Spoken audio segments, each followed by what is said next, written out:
In this video, I'm going to share to you on how you can insert a clickable checkbox in Microsoft Excel. So let's get started. So first is we need to open a Microsoft Excel, and I have prepared this example for you. So we have here the chores, and to know the status if it has been done, like for cooking, are you done cooking, are you done washing dishes, for laundry and for sweeping, we're going to put a checkbox right here, a clickable checkbox to check if the status is done, okay? So on how we can do that, it's just very easy. We just need to simply look at the ribbon at the top and we can find the developer tab, click on that. And here you'll find insert, click on this drop down, and here you'll find checkbox, okay?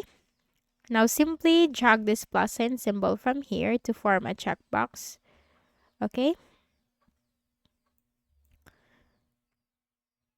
Okay, then you can also change this text from here.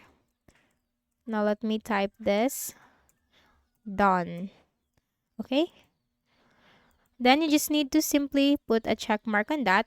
And then here, you will notice this plus sign symbol, this one, on the bottom right corner of this cell. You just need to simply drag it down.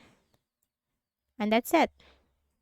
You're good to go. So, I hope this video helped you. Kindly please do not forget to hit the like button and subscribe to this YouTube channel for more tutorials like this. Thank you for watching.